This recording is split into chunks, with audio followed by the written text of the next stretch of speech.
個女朋友就冇登出佢個戶口，就發現咗佢同佢老公結婚嗰啲相同埋有個細佬。即係你就未揾到個機會去質問佢攤牌啦。點解你唔即刻同佢攤牌咧？唔識處理呢件事，同埋佢都會問：點解你會知嗰啲嘢嘅？即係好似大家好似冇咗個信任咯。係啊，我自己發覺嘅。你信呢樣嘢？佢都係你喎。係咯，你同騙子講信任。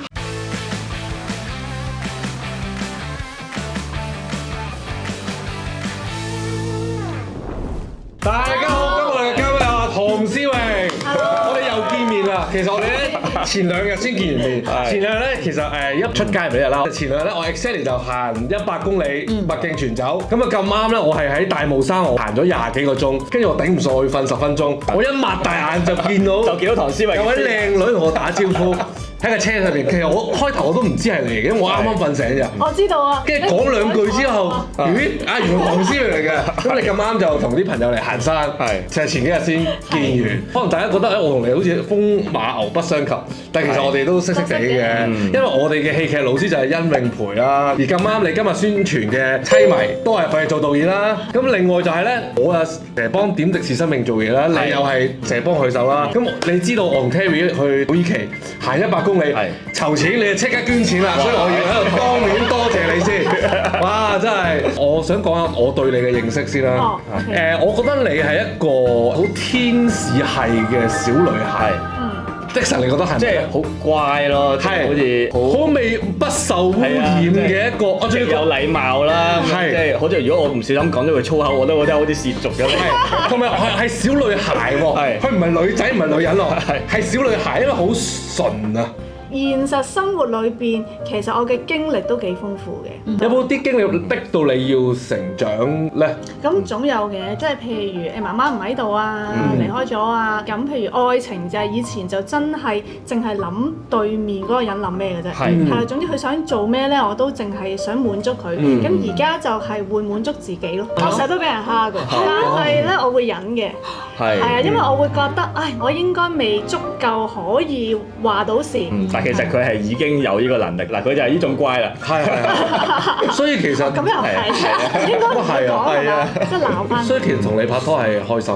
好多女仔已經受到呢個世間污染咧，即係冇咗份純真咯。你講緊邊啲啊？咩好多都係。佢想指佢。你咯，你嘅面都唔係同以前喎。就知佢啦。好啦，嗱，你話你好有經驗啦，我哋今日呢個 case 都幾複雜。今日 case 係個男子打嚟，佢就中意咗個有夫之婦，一路好矛盾，就因為直情個女仔都唔知佢知啊。係，我哋睇下幫唔幫到佢。係咯，好啊。subscribe 咗我哋未咧？嗱，睇片之前咧，記得 subscribe 我哋同埋撳埋個鐘仔喎。David 你好 Hello 大家好啊！我知你就面對嘅困難就係你中意咗個有夫之婦喎，可唔可以詳細講你嘅故事嚟聽下咧？咁啊，女朋友就係朋友介紹嘅，消遣嗰陣時識嘅，即係可能隔咗半年就一齊咗。佢從來冇講過自己感情狀況係咪咯？冇講嘅，話單身嘅。哇！佢淨即係擺明呃你噶咯喎。係啊，佢同我講話之前拍幾次拖啊，跟住單身咁樣。咁佢都冇乜異樣嘅，即係你拍咗拖，跟住佢都照常唔會無啦啦失蹤咁樣嘅。唔會失蹤嘅，一直咧即係我哋係香港同埋澳門嘅。咁佢一個禮拜通常咧都會嚟2-3次嘅。咁佢通常會唔會 stay 喺香港，即係留一晚咁樣先走定係點啊？呢2-3日都會 stay 嘅。係咪同你一齊 stay 啊？同我一齊 stay 嘅，即係一直都相安無事嘅，大家都有共同興趣一齊出嚟，即係講下前途係點樣啊，工作啊嗰啲嘢咯。而家幾日拖呢度？拍咗1年半，上年年尾啦，次數就開始少咗，1個月先嚟1-2次咯。跟住佢話咩屋企有問題，咁我就開始問有咩嘢可以幫到你啊？咁我再問佢就詳細冇乜點講啦。即係我都唔係成日睇自己私人電腦嘅，咁咧就發現咗原來佢冇登出佢個戶口，咁我就自己八卦就想了解多啲，咁就睇下佢啲生活啊。跟住就發現咗佢嗰啲相片啊係 private 咗嘅，就發現咗佢同佢老公結婚嗰啲相同埋有個細佬。係幾時嘅先？即係大概4-5年前度啦。識你之前啦。咁個小朋友大概幾多歲？3至4歲咯。咁你有冇去過澳門揾佢又 stay 喺澳門咁樣咧？有嘅，一開始 stay 咗幾次啦，我都有再去澳門揾佢嘅，跟住去咗大概1-2個鐘之後咧，佢佢就話：喂，不如翻香港玩啦，澳門好似冇嘢玩咁樣。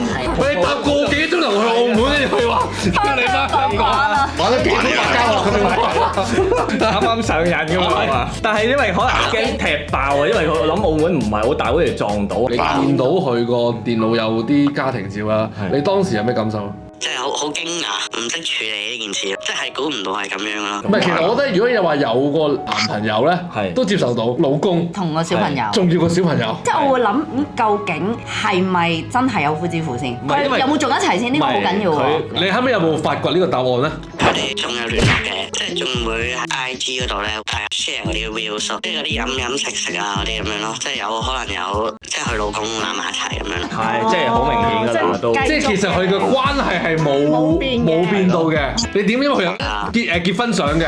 見到晒啊！咁你有冇繼續揾佢咧？我就少咗咯，佢會有嚟揾我嘅，問我咩事咁做咩咯？即係你明顯疏遠佢噶咯喎！我明顯疏遠佢嘅，即係咁都要冷靜啊嘛，冇理由繼續扮冇嘢啊嘛。係。即係我未揾到個適當時機同佢講，我知道咗呢啲嘢咯。即係你就未揾到個機會去質問佢嘅。攤牌啦。係啦，未攤牌嘅。個猶豫之處喺邊度咧？點解你唔即刻同佢攤牌咧？我唔識點做，同埋佢都會問：點解你會知嗰啲嘢？即係好似大家好似冇咗個信任咯。你驚冇信任？佢呃你喎！你有冇搞錯咗啊？所以我會問，其實係咪你驚你講俾佢聽之後，佢會離開你咧？你唔捨得咧？我會唔捨得咯。你唔捨得嘅係你同佢一齊嘅嗰種感覺，定係你唔捨得真係呢一個人啊？我唔捨得呢個人咯。但呢個人呃你喎。佢有家庭㗎喎，有小朋友喎，即係佢未必同你一齊嗰個真係真正嘅佢嚟㗎喎。所以我會問啊，應該話你又好愛佢啦，佢同你一齊，你覺得佢係真心愛你啊，定係佢想呃你啲其他嘢咧？咁又冇啊，因為我哋大家都揾差唔多同一樣嘅錢，所以我都冇話咩呃唔呃過。呃錢都可以呃感情。咪應該話你覺得佢係咪真係愛你啊？佢愛嘅，即係佢都會問我過成點啊，佢係好想維持嘅。David，我想知道喺你嘅世界，愛情其實係需要具備啲咩條件啊？我覺得係大家要 support 大家咯，即係好似個 soulmate 咯。仲有咧，除咗呢一樣嘢，共同有興趣咯，當然啦。仲有冇啊？冇乜咯。忠誠係咪一個需要嘅條件啊？呢個都係嘅，呢個係。我理解到阿 David 嗰個掙扎就係咧，所以我會問 David 啦。如果假設你而家問咗佢啦，佢俾個答案你就話：其實我同我老公冇感情㗎啦。佢係中意你嘅，你會唔會同佢一齊啊？你原唔原諒到佢啊？我應該會原諒到嘅。係，因為佢愛佢大過佢嗰個背叛啊嘛。我覺得阿 David 有少少其實係避緊個答案，因為佢未問咧，一路都唔知道係乜。跟住如果問咗之後，有機會佢同佢老公係好開心，男仔花心一樣。總之佢係中意一腳踏兩船，而佢同你嘅愛都係真嘅。你接唔接受到？呢個接受唔到，我覺得要即係一段關係完咗先咯。但係我唔識點樣開口同佢講，因為我都未試過有啲情況出現。我諗愛情世界應該坦白就得㗎啦，冇技巧。所以嗰陣啊 David 唔開心就係咧，錯嗰個唔係你，但係反而你去掙扎多嘢。係啊，你要諗好多嘢，你去話佢講大話，你都仲要諗好多嘢。係啊，即係其實佢係應該內疚嗰個，佢應該俾良心鬥爭嗰個啊嘛。但係點解你喎？即係你設局捉賊，但係你又驚自己鬼鼠。咪雖然你真係睇咗一啲佢好私人嘅嘢，咁呢一個係唔啱，咁咪唔啱咯。但係冇因為佢錯咗，佢錯啊，啊。所以你可以嗰方面你係做錯咗，但係另一方面你都要同佢講㗎。係因為佢個錯更加大喎，大佬。係啊。係啊，跟住我係未揾到個機會，即係大家坐低講話題，即係點樣開口講話，我又發現咗你另一半咁樣。所以你要同佢講啦，同佢講面對面講好啲啦，我覺得。但係你要預計到啲答案，我覺得。預計到接受到個後果。係啦，例如佢同佢老公係冇感情嘅，其實佢中意你嘅，有機會點咧？係你會點咧？有一個方法就係佢好開心，但係佢想佢兩船啦。咁你接唔接受到自己做第三者？梗係我建議你唔好啦。梗係唔好啦。係啦，你咁你有答案啦。咁所以其實你要知道晒所有結果，咁你唔會當下咁震驚。但係就算佢話佢同佢老公冇感情咧，都可能唔係即刻分㗎喎，你要知道。可能會1年啊、2年啊、3年，佢都可能仍然，即係你都要明白，唔一定係即刻離婚。佢話我老公係澳門嘅黑社會大佬嚟嘅，有呢個可能。你明有呢個可能㗎嘛？所以你要知道你嘅底線喺邊啊！即係可能有個限期啊，即係你話你同你老公冇咗感情都要有段時間，即係大概幾耐你要搞掂？係啊，係啊，同埋佢未搞掂前，你哋其實唔應該維持呢個關係咯。係啱。啱啊，冇錯啊。同埋我又喺度諗咧，即係如果我當女方解決咗啦，咁 what if 小朋友真係跟女方啦？咁你接唔接受到呢一個嘅結果？即係呢個又係一個好現實嘅要諗啊！即係唔係淨喺感情世界上面，我中意你，你中意我之後，我離婚咪得咯？即係你係咪覺得呢個感情可以凌駕到一個咁大嘅責任先？我覺得我會嘅，我一個人要愛晒全部。好啊！但係你諗得太後啦！我想講，佢真係揀咗你同你一齊，佢可能都會同第二個㗎。係啊，因為一個人咧係會重複犯錯㗎，因為你哋一開始就係咁樣開始。咁我覺得破壞咗都可以有機會嘅，即係唔會話一次發現咗就即刻冇。即係係咁，雙方方面咧，永遠佢都會諗啊，其實佢可能會為咗我而改變咧，咁樣係啊，呢個係每個人都係咁嘅想法嘅。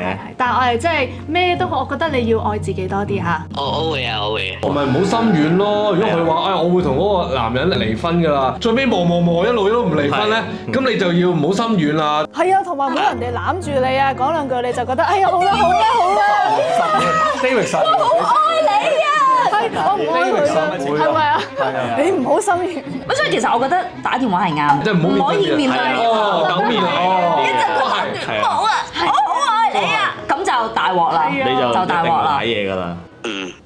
佢即刻靜咗。係啊，因為佢知佢要面對啦嘛，佢知原來只不過自己係唔想而唔係唔識啊嘛。譬如可能講可能我會識咯，但係開句可能唔知開句我尷尬。我知道咗啲嘢就咁。我覺得好直接啊！你有啲嘢想我知道咗你有老公同小朋友。係啊！我會唔好意思，我睇咗你啲嘢。係之後我知道咗。或者有一隻係咪嗰隻啊？我都學啲女人㗎咋，你係咪你瞞住我？即係嗰啲啊！你不如同我坦白你唔好同佢講你點樣知？你係咪要瞞住我？你係咪有嘢話俾我聽？係啦，即係嗰啲啊，佢知㗎啦，嗰啲心虛人一定會。又好似幾係喎。咩啊？係喎。我有諗過呢個，咁佢話如果冇，佢話我冇啊冇。你再諗真啲，你再諗真啲。如果佢都話冇嘅，你咪話我知道咗啲嘢咯。